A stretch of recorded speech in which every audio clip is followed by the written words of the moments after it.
orang akan kelihatan Pak. Dia hanya sekedar niru atau dia punya jati diri. Itu akan kelihatan. Di persidangan itu pasti akan kelihatan. Dan majelis hakim yang sudah terbiasa menangani perkara-perkara seperti itu, menyidangkan perkara seperti itu akan bisa melihat.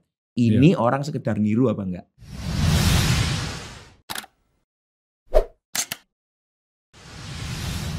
Apa ya Pak, tindakan pengusaha yang berusaha menghalangi dan mengganggu perlindungan kekayaan intelektual Pak. Atas produk yang tentu dikembangkan oleh kompetitornya dan dapat dikategorikan sebagai tindakan monopoli juga ya Pak ya? Oh bisa Pak. Jadi begini, kekayaan intelektual itu merupakan suatu hal yang penting bagi sebuah perusahaan. Itu value-nya besar sekali. Contohnya Pak, saya yakin brand Bapak yang Cleo ini Pak, nilainya kalau kita bisa evaluate Pak, kata-kata Cleo, nama Cleo ini nilainya jauh lebih tinggi ya daripada jumlah asetnya Bapak. Oh iya. Setuju ya Pak? Setuju. Ya kan? Bahwa apa yang sudah ditanamkan oleh timnya Bapak dan Bapak di dalam perusahaan Cleo, Avian dan banyak perusahaannya Bapak yang lain. Itu kan ada R&D-nya. Itu kan semua pengetahuan-pengetahuan yang tidak kelihatan. Tapi terwujudkan dalam bentuk desain, nama merek. Dan itu kekayaan-kekayaan yang sifatnya sangat penting buat perusahaan. Bapak kalau misalnya harus ganti nama Oleo gitu, pasti kan, wah ini pikirnya Pak Hermanto bangkrut atau apa ini bisnisnya kalau ganti nama. Pasti nggak mau beli Pak. Pasti nggak mau beli, ya kan? Makanya itu penting. Jadi perlindungan kekayaan intelektual ini juga penting untuk bisa membuat, dan ini nilainya besar sekali. Nah, ada banyak dalam kasus-kasus saya yang saya handle itu, ada orang itu mau melakukan monopoli karena dia tidak bisa menguasai pasar. Jadi gini Pak, intinya kalau kita bicara persaingan usaha tidak sehat, itu adalah penguasaan pasar. Penguasaan pasar. Jadi misalnya saya kontrak sama Pak Hermanto hanya boleh jual HP saya secara pribadi ya Pak, di tokonya Bapak. Itu nggak ada masalah Pak. Ya, ini perjanjian, Bapak saya tunjuk jadi agen. Sama seperti mungkin ada showroom jual hanya Toyota, jual hanya Nissan, jual hanya Bapak. Itu no problem Pak. Itu bukan persaingan usaha tidak sehat. Karena bukan untuk semua toko gitu. Bukan untuk semua toko. Tapi kalau misalnya Toyota bilang di Surabaya hanya boleh jual Toyota, nah ini yang nggak boleh. Ini penguasaan pasar. Nah, dalam hal ini ada beberapa cara orang yang bisa melakukan dengan cara penguasaan pasar. Contohnya, nah ini kalau saya ngelihat botol Cleo-nya Bapak ini kan unik. Nah, kalau misalnya ada orang itu kemudian melihat, wah keunikan dari botol Cleo ini, saya juga mau berusaha niru. Ya, sebetulnya niru ini kan juga niru pasti positif. Kalau Bapak ditiru, berarti produk Bapak ini bagus. Kalau Bapak jelek, nggak mungkin ditiru Pak. Iya kan? Karena produk Bapak bagus, maka dia akan meniru. Dia akan berusaha meniru, ada orang yang ngekor. Nah, perusahaan yang baik dan bijak melihat perubahan itu, peniruan itu sampai seperti apa. Kalau dia bikin namanya Oleo, warnanya juga orange, pasti Bapak gugat. Betul ya Pak ya? Tapi kalau dia pakai nama saya, misalnya bikin air namanya Sayogo, tapi saya bikin agak gendut, tapi warna saya biru, Bapak gugat saya enggak? Enggak akan kan? Enggak. Semakin saya berkembang di sini, Bapak juga akan semakin bersaing. Nah, tapi ada Pak, ada perusahaan yang enggak sebesar hati seperti Bapak. Begitu niru sedikit saja. Misalnya saya pakai nama Sayogo gitu, tapi saya pakai bentuknya agak bulat begitu aja, Bapak langsung gugat saya, digugat begitu. Nah, ini menurut saya juga bisa dikategorikan sebagai perbuatan yang memonopoli. Karena apa? Karena katakanlah Cleo sudah menguasai pasar di daerah tertentu. Saya adalah pengusaha yang punya sumur baik, gitu aja lah Pak. Saya ngomong pengusaha rumahan yang kemudian mengemas dalam bentuk air minum dalam kemasan, dapat izin ya untuk mengemas itu. Nah, Bapak tidak senang sama saya. Jadi baru mau tumbuh di-cut lewat kekayaan intelektual. Mereknya digugat dan lain sebagainya. Memang orang itu harus tumbuh niru itu jangan cuma sekedar meniru. Tapi orang itu harus punya jati diri. Jadi pada saat misalnya saya mau meniru produk Cleo, maka saya harus memasukkan jati diri saya di dalam produk saya. Misalnya saya masukkan kata-kata Sayogo misalnya ya. Saya masukkan nama Sayogo, saya bikin warnanya, saya nggak mau Bapak orange, saya bikin biru deh. Atau saya bikin, jangan biru-biru banyak Pak. Ya, saya bikin hijau, atau saya bikin ungu gitu kan ya. Saya bikin warna saya yang punya ciri khas saya. Tapi mungkin pola bisnisnya Bapak jadi inspirasi saya waktu Bapak bisa mengembangkan ini. Inspirasi itu boleh Pak. Ya. Soalnya kalau kita bicara desain Pak ya, khususnya desain, bukan hanya nama. Desain itu nggak mungkin nggak terinspirasi dari orang lain. Betul nggak Pak? Bapak bikin wadah makanan, Bapak bikin meja, bikin kursi. Namanya meja, Pak, yang di mana-mana kakinya 4, Pak. Iya. Kalau enggak 1 di tengah. Iya. Ya kan? Tapi mejanya mau bentuknya begini, kakinya begini, ada garisnya seperti apa. Iya. Itu kan ekspresi dari setiap orang. Betul. Yang harusnya mendapatkan hak untuk bisa mengembangkan itu. Iya. Itulah mengapa desain industri di Indonesia itu hanya hidup 10 tahun. Setelah 10 tahun, dia nggak bisa perpanjang. Beda sama merek. Kalau Cleo diperpanjang selamanya bisa. Setiap 10 tahun Setiap juga. 10 tahun. Ya. Ya, karena itu. Di antara kekayaan intelektual itu ada banyak, Pak. Ada hak cipta, desain industri, merek, paten, terus kemudian desain tata letak sirkuit terpadu, varietas tanaman. Ada banyak, rahasia dagang. Jadi banyak orang salah, Pak, ya. Bilang ngomong merek saya patenkan. Oh, itu salah, Pak, ya. Merek didaftarkan. Ya. Kalau hak cipta dicatatkan. Nah, itu hal-hal seperti itu tuh makanya perlu tahu. Nah, kembali ke tadi, kalau Cleo Bapak perpanjang terus 10 tahun bisa. Di antara semua kekayaan intelektual yang saya sebut tadi, hanya merek yang bisa diperpanjang. Yang lainnya enggak, Pak. Kalau hak cipta kan seumur hidup. Seumur hidup plus puluhan tahun setelah pencipta meninggal dunia tetap ada perlindungannya. Tapi kan tetap ada expiry date-nya, Pak. Yeah. Jadi misalnya kayak lagu-lagu yang lama dari lagu perjuangan gitu, terus kemudian sudah penciptanya sudah meninggal dunia, terus kemudian sudah lewat sekian puluh tahun, maka itu sudah tidak ada perlindungan lagi. Ya. Nah, kalau desain industri 10 tahun. Yeah. Paten ada yang 10, ada yang 20 tahun. Paten sederhana 10, paten biasa 20 tahun. Yeah. Kenapa seperti itu ngaturnya undang-undang? Supaya ada pengembangan. Supaya apa? Persaingannya tidak dimonopoli, Pak. Betul. Kita juga tidak bisa memonopoli. Yeah. Memonopoli apa yang kita memiliki kekayaan intelektual kita. Itulah kenapa di dalam paten, di dalam desain industri ada yang namanya pengembangan, ada prior art. Jadi misalnya kita mengembangkan ini mikrofon ini, Pak. Mikrofon ini zaman dahulu mungkin ini modelnya klasik nih, keren ini kayak zaman dulu. Tapi kan sekarang ada yang wireless ya, Pak. Itu pengembangan, Pak, dalam dunia teknologi. Nah, kalau ada orang mengembangkan desain boleh nggak? Boleh, Pak. Ya, makanya perusahaan itu harus legowo, Pak, kalau bahasa kita, Pak. Untuk ngelihat ada, oh berarti desain saya ditiru. Ya, gitu. Ya keluar desainnya lebih bagus. Saya ngelihat Cleo. Banyak, Pak. Pendaftaran Cleo yang dilakukan di tempat saya juga. Ya, di kantor saya ke Mark. Itu botolnya Cleo ini kan enggak satu. Iya, banyak. Desainnya banyak. Ada yang gelas, ada yang kecil, ya, ada yang besar, berbagai macam ukuran. Tapi selalu punya ciri khas. Betul ya, Pak, ya? Nah, ciri khas itu yang selalu ingat bahwa Cleo ini ya relate-nya ke Sariguna, perusahaan Bapak yang Sariguna yang TBK. Itu, Pak, luar biasa. Jadi Sobat Sukses, itu tadi penjelasan dari Pak Leslie ya. Jadi kalau mau membuat suatu produk, itu harus disesuaikan. Jangan nirunya 100% plek, tapi sesuaikan dengan you punya DNA. Apa yang mau diberikan kepada brand itu, supaya brand itu punya nilai-nilai yang akhirnya juga bisa terus bertumbuh, berkembang, sesuaikan dengan keinginan dari tentu founder gitu ya. Dan tadi sudah dijelaskan bahwa pendaftaran itu banyak macamnya juga ya. Jadi kalau mau lebih jelasnya nanti bisa hubungin Markus Sayoko and Mark gitu ya. Dan ini tadi saya tertarik selain merek ya, pendaftaran merek itu tadi kan desain industri itu juga banyak sekali yang dengan persaingan yang tidak sehat itu, meskipun kita sudah melakukan perubahan punya ciri khas, tetap aja digugat kan, Pak. Terutama mungkin tadi yang persaingan tidak sehat yang ingin tanda kutip mungkin mau memonopoli ya, karena mereka ingin bersaingnya juga menekan dari sisi hukum gitu, Pak, ya. Iya, banyak, Pak, ya. Makanya itu seperti Bapak tadi bilang, DNA jati dirinya itu muncul. Kalau misalnya kita digugat, tapi kita bisa memunculkan DNA kita, menjelaskan kepada hakim, majelis hakim bahwa ini loh, saya membuat ini tuh tidak meniru dia. Bahwa kalau kita terinspirasi itu nggak ada masalah, Pak. Oh, kita punya inspirasi dalam banyak orang. Ya, saya terinspirasi oleh ayah saya, tapi saya bukan mengcopy ayah saya. Misalnya contohnya, saya terinspirasi dengan banyak lawyer-lawyer yang hebat, tapi saya nggak ngopi.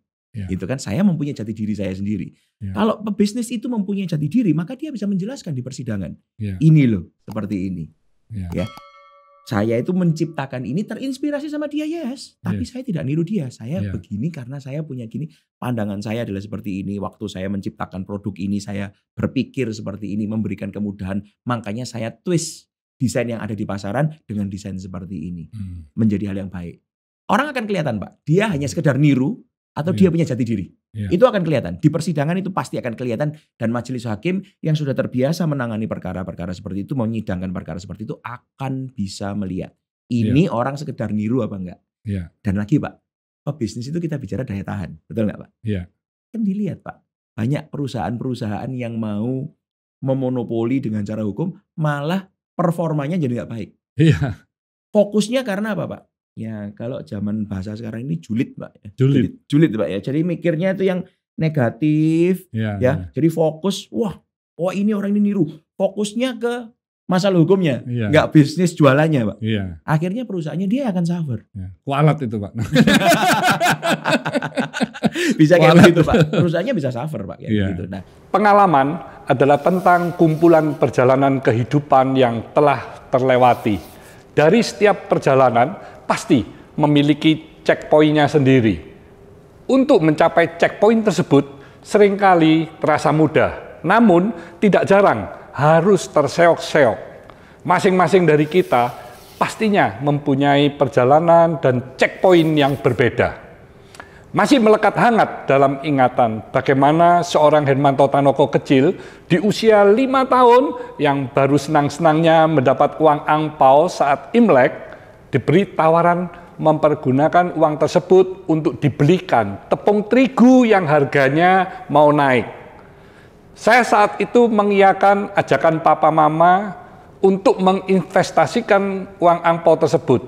Dan hal ini yang menjadikan dasar ingin ketahuan saya lebih dalam di dalam dunia bisnis. Setelah berpuluh-puluh tahun kenangan tersebut ternyata terus melekat dan terukir indah di ingatan. Hingga satu persatu mimpi saya terwujud, terekam menjadi sebuah kisah perjalanan hidup yang menarik untuk saya bagikan kepada Anda. Melalui buku The Boy, satu dari 3 buku trilogi of Inspirations Hermanto Tanoko Richer Mindset, saya akan menceritakan secara lengkap seperti apa Hermanto Tanoko saat masih kecil dan bagaimana papa mama mengajarkan dan mengasuh anak-anaknya. Mengutip omongan papa bahwa orang harus percaya dan yakin bahwa jika ia kerja keras, kerja smart, dan rajin menabung, maka ia bisa selamat dari situasi seburuk apapun. Stay humble, stay positive, stay on fire. Justru perusahaan yang dituduh meniru malah bisa survive, berkembang semakin besar. Betul. Which is good. Ya, saya biasanya tidak hanya meniru memangnya, tapi kita berikan kelebihan-kelebihan yang justru mereka tidak bisa ngikutin. Betul. Salah satu contohnya biasanya ketebalan, Pak. Itu kalau saya tebalin double, mereka gimana cara nirunya? Mereka punya cost kan jadi tinggi sekali ya. Iya. Itu yang namanya DNA, Pak. Itu Iya, jati diri. jadi dengan ketebalan yang lebih tebal dari kompetitor, otomatis makanan atau apapun yang disimpan itu jauh lebih awet, Pak. Langsung double kan. Jadi saya memberi itu kan justru untuk konsumen juga ya. Dan akhirnya nilai-nilai itu kalau begitu diketahui, udah nggak mungkin dia mau beli dari kompetitor kan Pak, karena quality yang jauh lebih bagus kan. Ya. Padahal Bapak bikin tebal itu cost-nya Bapak tambah, cost-nya ya kan? tambah. Tapi kan bagi saya untuk sebuah produk kan harus memberi nilai lebih kepada konsumen. Nah, ini, Pak. Karena saya juga memberi garansi seumur hidup kan Pak. Nah. Jadi dengan ketebalan itu otomatis yang kembali itu kan jauh lebih kecil lagi Pak. Ya. Ini Pak, karena tujuannya Bapak adalah konsumen. Iya. Kalau tujuannya Bapak adalah kantongnya Bapak, beda pasti Pak. Beda. Mau cuan terus jangka pendek biasanya. Kalau ini kan jangka panjang Pak. Ganti nama habis gitu Pak. Iya. Nah, itu saya repot. suffer hampir 10 tahun rugi, kita jalankan terus ya Pak. Iya. Saya tadi bilang daya tahan Pak ya. Daya tahan. Endurance. Kalau bahasa saya Inggrisnya. happy melihat saya punya pelanggan ya, terus mereka juga bisa bertumbuh berkembang. Saya suka gitu ya. Konsumen, customer satisfaction jadi kita kan itu penting. bekerja kan bukan hanya mendapatkan uangnya saja, tapi kita lihat orang lain bahagia ya saya dapat bahagianya juga Pak. Itu yang luar biasa. Kumpul-kumpul setiap tahun bisa 2-3 kali ya. Nggak banyak pebisnis seperti Bapak. Nah ini yang paling penting. Ya Karena kita hidup kan cuma sekali ya. Kita kan enggak hanya diukur dari uang saja. Saya suka hobi bekerja, tapi bukan artinya saya mata duiten gitu, enggak. Ya. Dan kalau pekerjaan itu menjadi sebuah hobi, maka kita kayak nggak kerja seumur hidup ya Pak? Enggak, kayak nggak kerja. Makanya Kayak orang nggak lain, kerja. kamu nggak capek? Oh enggak ya, saya happy aja. Dan energinya selalu terus ada, selalu positif juga. Sama Pak, orang juga banyak, kamu hidup ngadepi masalah itu nggak stres gitu. Iya. Enggak, itu justru saya tambah pinter ya Pak tambah ya. senang Iya, kita tambah terobsesi untuk terus belajar kan. Ya, saya belajar terus, dan semakin banyak permasalahan hukum yang semakin tahu, oh ini. Dan bisnis itu kan semakin lama semakin pinter Pak. Iya. Hukum ini kan selalu one step behind ini Pak kadang-kadang. Oh gitu ya. Iya, karena dunia hukum ini kuat. Dunia bisnis ini berkembang terus, hukumnya ngikutin di belakangnya, maka hukum ini harus jadi supremasi. Iya. Nah, dalam hal demikian, dengan saya semakin ketemu pebisnis seperti Bapak, maka ilmu saya juga nambah. Iya. Dan semakin saya jadi lebih berhati-hati dalam memberikan advice. Pak, kriteria sebuah produk ini supaya bisa mendapatkan perlindungan kekayaan intelektual itu apa Pak? Kan itu desain industri itu kan dirubah dikit sudah bisa, dirubah dikit sudah bisa. Nah itu kan akhirnya juga banyak sekali menimbulkan persepsi yang percuma lah nanti desain industri kita daftarin juga nanti merubahnya dikit dia sudah daftar lagi gitu. Desain itu memang perlindungannya cuma 10 tahun Pak. Itu memang memberikan ruang buat orang setelah 10 tahun desain ini harus berkembang.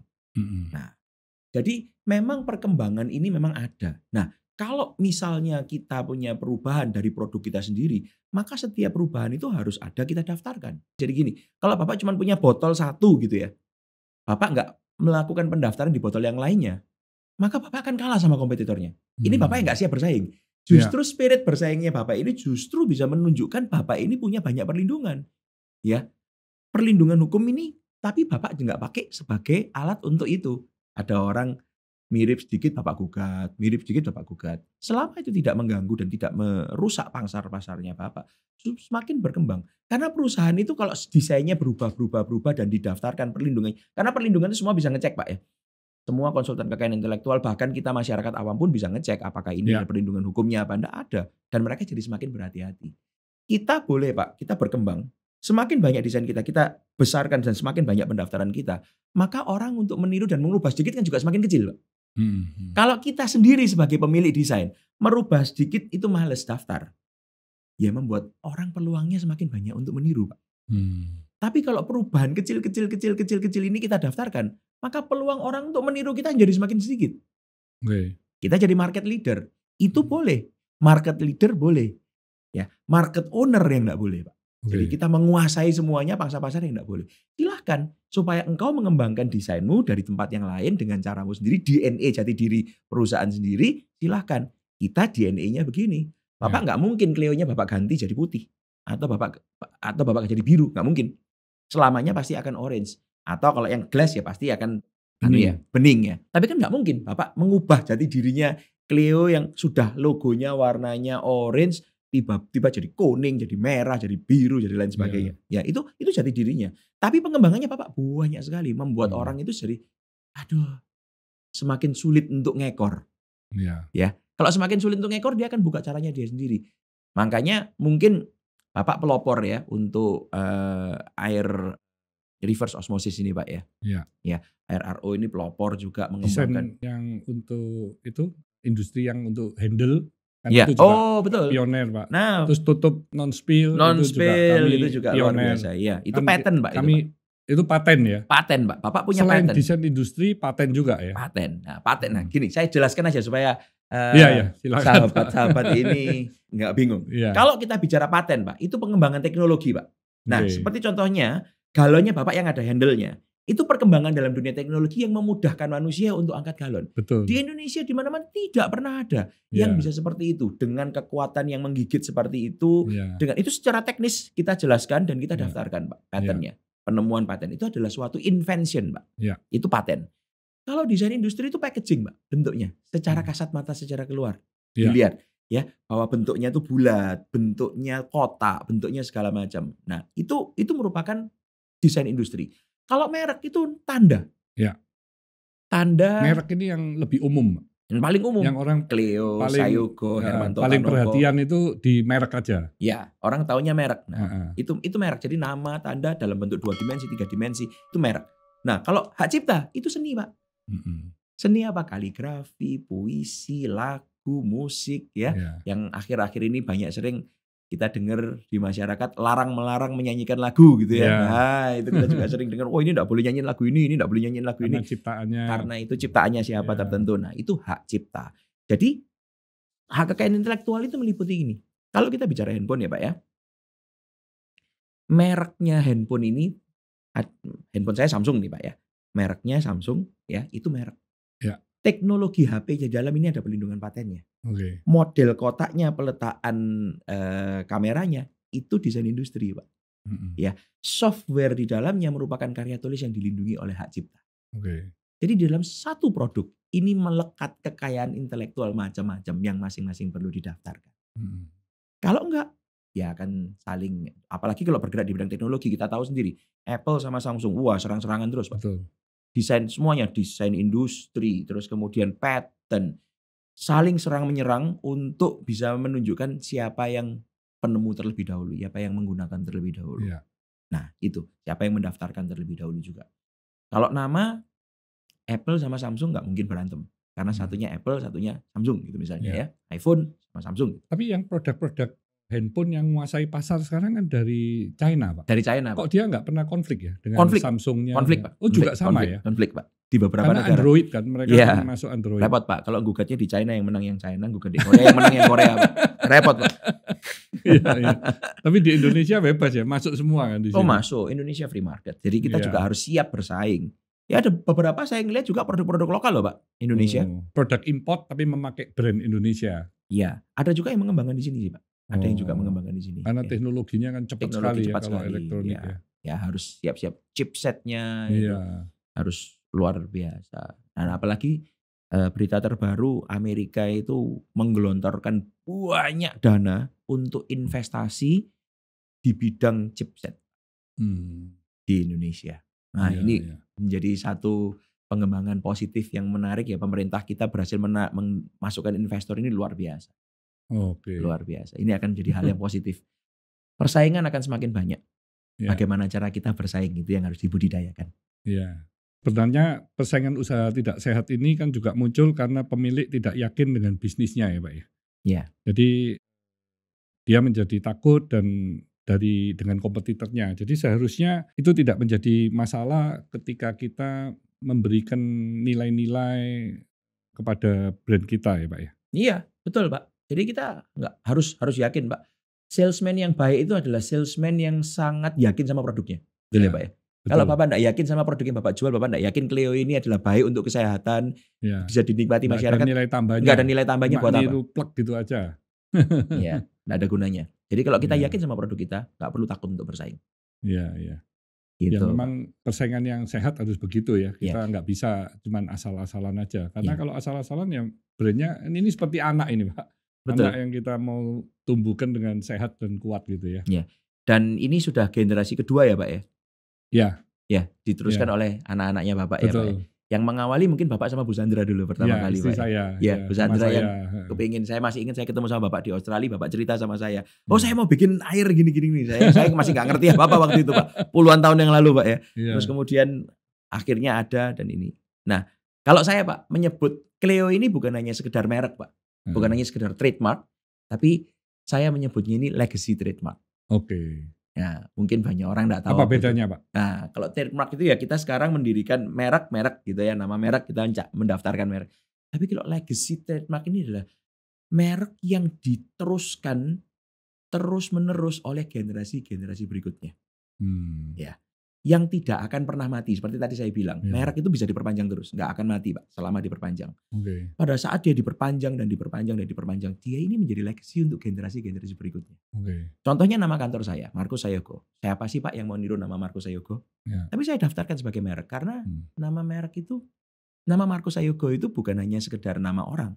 Tapi dia nama brand yang ada. Yang melekat di belakangnya ada kualitas, integritas. Sama seperti perusahaannya Bapak. Dan Clio ini akan Bapak wariskan ke generasi berikutnya. Banyak perusahaan yang bahkan sudah lepas nama mereknya itu dari foundernya yang sudah dijual. Mereknya kan tetap. Kita ngeliat brand-brand terkenal misalnya Chanel, ya, terus kemudian Gucci yang kita ngeliat beritanya, cerita filmnya Gucci, awalnya dari nama keluarga, nama Gucci, terus kemudian dijual sama pengusaha dari Arab Saudi dan dari manapun ya, akhirnya pemilik keluarga aslinya sudah nggak bisa pakai lagi, nggak punya namanya itu hilang sudah. Ya, legasinya hilang. Trademarknya masih ada, legasinya hilang. Tapi kalau legacy trademark itu adalah yang tetap melekat di keluarga ini dari foundernya, terus menerus turun temurun sampai generasi berikutnya. Kalau itu sudah diuji oleh waktu sampai beberapa generasi, maka trademark itu adalah trademark yang terpercaya. Makanya legacy trademark bagi saya punya tempat khusus. Ya. Tapi tidak banyak Pak ya. Tidak banyak Pak. Legacy trademark ini karena kalau dari data kan generasi ketiga itu kan hanya sisa 13%. Nah, generasi keempat sudah 3%. Nah, betul. Ini kan semakin dikit gitu ya. Kan berarti itu akhirnya berpindah tangan kan sudah. Itu berarti sudah enggak termasuk legacy lagi. Enggak legacy lagi, Pak. Trademark tetap. Trademark tetap tapi enggak legacy trademark. Ya, ini istilah dari Pak Leslie. Iya, saya yang bikin sendiri. Karena saya juga meneruskan, saya generasi ketiga juga gini kan. Sama seperti kayak Pak Hermanto, Avian juga generasi ketiga. Iya kan? Ya. Dari Pak Sutikno Tanoko ke Pak Hermanto, terus kemudian ke anak-anaknya Bapak generasi penerusnya dan sampai generasi berikutnya. Ya, meskipun sudah menjadi perusahaan publik. TBK, iya Pak, tapi tetap masih kan ada ya pengendalinya tetap keluarga. Nah, itu yang saya bilang legacy trademark. Karena banyak idiom ya Pak. Generasi satu menciptakan, generasi kedua membesarkan, generasi ketiga menjual. Ya. Itu banyak orang bicara. Statistik tadi yang Bapak sampaikan seperti itu. Ada nama-nama generik itu tidak boleh didaftarkan. Tidak boleh Pak. Misalnya sedap itu boleh Pak. Nah ini Pak. Bagus. Tidak boleh mestinya Pak. Kalau itu sebetulnya tidak. Tapi begini. Kalau kita bicara ya, salah satu kompetitornya Bapak ya, namanya Aqua. Ya. Aqua ini itu generik juga kan? Sebetulnya adalah Aqua itu artinya kan air. Yeah. Apakah orang jual air apa enggak? Tapi Aqua itu